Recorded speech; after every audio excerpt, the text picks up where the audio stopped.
ଆଣି ମାଇକିନା କହୁଛି ଖାଲି ଖାଇବ ରିଲ୍ସ କରିବ। ଆକୁ ମୁଁ ପଶି ପଶିକା ଆକୁ ମଲିଣି। ଆକୁ ପଶିବା ଅପେକ୍ଷା ଘରେ ଯଦି ମୁଁ ଗୋଟେ ଗାଈ ବାନ୍ଧିଥାନ୍ତି ସେଥିରୁ 2 ପଇସା ରୋଜଗାର ହେଇଥାନ୍ତା। କୋଉ କୂଳକୁ ନୁହଁ ରେ, ମୋ ଜୀବନ ଖାଇସାଇଲେଣି ଏଗୁଡାକ। ଛାଡି ଛୁଡି ଦେଇକି କୁଆଡେ ପଳେଇବି ଏଠୁ। ମାମୁ ନମସ୍କାର। ହଁ ନମସ୍କାର। କଣ ହେଲା? ସକାଳୁ କଣ ଆଜି ଏକାମ ହଉଛି? ଆଉ କଣ କରିବି, ମୋ ଜୀବନ ତ ସେଇଆ, ମୁଁ କରିବି କଣ? କାଇଁ ଘରେ କଣ ମାଇଁ ନାହିଁ ନା କଣ? ମାଇଁ ଥାଇକି ଯା ନଥାଇକି ସେଇଆ, ନାଇଁ କଣ କହୁଛୁ ବା ତୁ? ଏଗୁଡାକ ସ୍ତ୍ରୀ ଲୋକଙ୍କ କାମ ନା, ଏଗୁଡାକ କଣ ପୁରୁଷ ଲୋକଙ୍କ କାମ? ସ୍ତ୍ରୀ ଲୋକ କାମ। ଖୁଡିଙ୍କ ଟିକେ ଭଲ କି ଦେଖା ହଉନି ତ, ସେଇଥିପାଇଁ କି ଦାଦା କରିଦଉଥିବେ ଆଉ। କଣ ଖୁଡି ଦିଅ ଭଲ ନାହିଁ ନା କଣ? ରହିଥା, ଆଗ ତୁ କଣ କହିଲୁ ସ୍ତ୍ରୀ ଲୋକଙ୍କ କାମ? ଆଉ ଆବେ ସିଏ ବା ସ୍ତ୍ରୀ ଲୋକ ଯଦି ଗୋଟେ ଚା କପେ ଆଜି ଯାକେ କରିପାରୁନି, ଆବେ ଚା ରେ ଚିନି ପକେଇବା ଜାଗାରେ ଲୁଣ ବହେ ପୁରେଇ ଦେଇଛି ଯେ ମୋ ଜୀବ ଖାଇ ଯାଇଛି ସକାଳୁ। ଲୁଣିଆ କରିକି ଥୋଇଦେଲା। ତାଙ୍କୁ ଦେଖା ହଉନି ବା ଖୁଡିଙ୍କ ବା ନିଆଁ ପାଣି କଥା କେତେବେଳେ କଣ ବୁଲୁ ଟକା ଟିକେ ହେଇଯାଇଛି, ତମେ ଆଉ ଦେଖା ହଉନି ପୁଣି ସେ ପୁରା ବି କଣ ନା।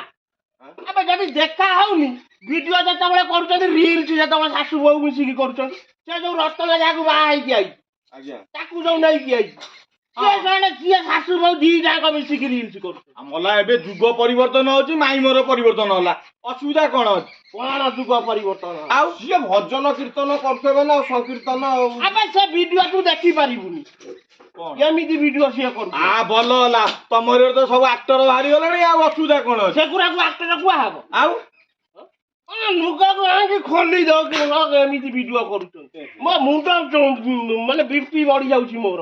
ଭଲ ନା, ସେମାନେ ସେମିତି ହେଲେ ଭାଇରାଲ ହେବେ। ଭାଇରାଲ ଆଉ ରାତି ଦିନ ଶୋଇ ବସେଇ ଦଉନାହାନ୍ତି ଘରେ, ସେଇ ମୋବାଇଲ ଟାକୁ ଧରିକି ଇଏ ତାର ଧରୁଛି, ସିଏ ତାର ଧରୁଛି, ଗଲା ଚଲଉଛନ୍ତି, ଗୋଟେ ନାଟ ଚଲଉଛନ୍ତି। ମୁଁ ସାଠି ଖଟି ଖଟିକି ମଲିଣି ଏଠି ଘରେ। ଆଉ ରତନା ତାଙ୍କ ସାଙ୍ଗରେ ଯୋଗାଯୋଗ ଦଉଥିବ ଆଉ। ରତନା ସେଇଟା ସାଟା ମଦୁଆଟା, ତା କଥା କାହିଁ କହୁଛୁ? ଆଉ ଏମିତି ରାଗିଲ ଭାଇ ମାମୁଁ। ଗୋଟା କାମ କରୁନ। କଣ କରିବି? ଏଇ ନା ଆମକୁ ସତ କଥା ରୋଗ ସାଙ୍ଗରେ ଲଢିବାର ଅଛି, ରୋଗୀ ସାଙ୍ଗରେ କାହିଁ ଲଢିବ? ଏଗୁଡାକୁ ମୁଁ ଯଦି ବାଡେଇକି ବିଦା କରିଦେବାକୁ ମୋର ଇଚ୍ଛା ହଉଛି।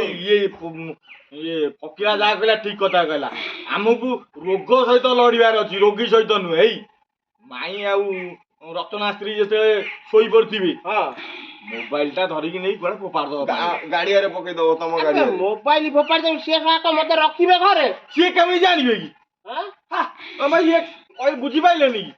ଆମକୁ ରୋଗ ସହିତ ଲଢିବାର ଅଛି, ରୋଗୀ ସହିତ ନୁହେଁ। ମୋବାଇଲ ସିନା ଥିଲେ ସିଏ ରିଲ୍ସ କରିବେ, ଆଉ ଥିବ ଯେ ସେ ରିଲ୍ସ କରିବେ। ଠିକ କଥା କହିଛ। ଚୋର ନେଇଯାଇଛି, ଯିବେ କୁଆଡେ? ସେକଟା ସିନା ଯିବ, ଚୋର ନେଇଯାଇଛି, ପୁଣି ବା ପଛରେ କହିବେ ମୋବାଇଲ ଗୋଟା ଦିଅ। ସିଏ ଯେତେ ଥର ଆଣିକି ତମେ ସେତେ ଥର ଫୋପାଡ଼ିବ, ଅସୁବିଧା କଣ ଅଛି? ପଇସା ଦେବେ, ମୋରି ପକେଟରୁ ଯିବ। ଆଉ କଣ ସିଏ ରୋଜଗାର କରୁଛନ୍ତି, ପଇସା ତାଙ୍କ ପକେଟରୁ ଯିବ? ଛାଡ, ଆମେ ଏଇଟାକୁ ଆଉ ମତେ ଯେତେ ହଲଉଛୁ ହେଲା, ମୁଁ ତଳେ ନ ପଇଲେ ଗଲା। ବାସ୍ ଗୋଟା କାମ କରନ୍ତୁ। ନାଇଁ ମୁଁ ଏଇ ସକାଶେ ମୁଁ ତମକୁ କହୁଛି, ମୋର ଆଉ ଗୋଟେ ବାହାଘର ବୁଝ, ମୁଁ ଆଉ ଥରେ ବାହା ହେବି। ଜମା ପାରିହବନି। ତମେ ସବୁ କଥାର ଶେଷରେ ନେଇ ସେଇ ବାହାଘରଟି ସାରୁଛ। ଖାଲି ମତେ ବାହାଘର କରିଦିଅ, ମତେ ବାହାଘର କରିଦିଅ, ମାନେ ଏଇଟା କଣ ଗୋଟେ ଚିଡିଆଖାନା? କଣ କରିବି କହୁ? ଗୋଟା ବୁଦ୍ଧି ତ ଆମର ଆଉ ନାହିଁ। ଭିଡିଓ ଯୋଉ ଭାଇ ମାନେ ଦେଖୁଛନ୍ତି, କେମିତି ଘରେ ସ୍ତ୍ରୀ ଲୋକ ରିଲ୍ସ ନ କରିବେ, ସିଏ ଯାହା ଆଇଡିଆ ଦେବେ, ଆମେ ସେଇ ଗୋଟା ଦାଦାଙ୍କୁ କହିଦେବା। ସେଇଆ ତମେ ଭିଡିଓରେ କହିଦିଅ, ସେମାନେ ଯାହା ବୁଝିବାଟ ଦେବେ ତମେ ସେଇଆ କରିବ। ରିଲ୍ସ କଣ କରୁନାହାନ୍ତି, ରିଲ୍ସ କରୁଛନ୍ତି, କରିଲା ଭଳିଆ କରୁଛନ୍ତି। ଇଏ କଣ ନଙ୍ଗଳା ମୁକୁଳା ହେଇ ପୁରା କରୁଛନ୍ତି ଭିଡିଓ? ତୁ ସେଗୁଡାକ କଣ ନା କଣ, ଯା ତୋ ବାଟରେ ଯା।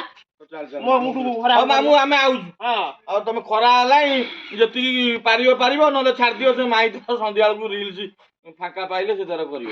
ଆକୁ ଇଏ ଶୁଖିଲା ପରେ ଆକୁ ପୁଣି ମୁଁ ଛେଲିବି, ମୁଁ ଖରିକା ବାହା କରିବି ମୁଁ। ବିକିବେ ସେମାନେ? ବିକିବେ ସେମାନେ। କି ହଦ କଥା।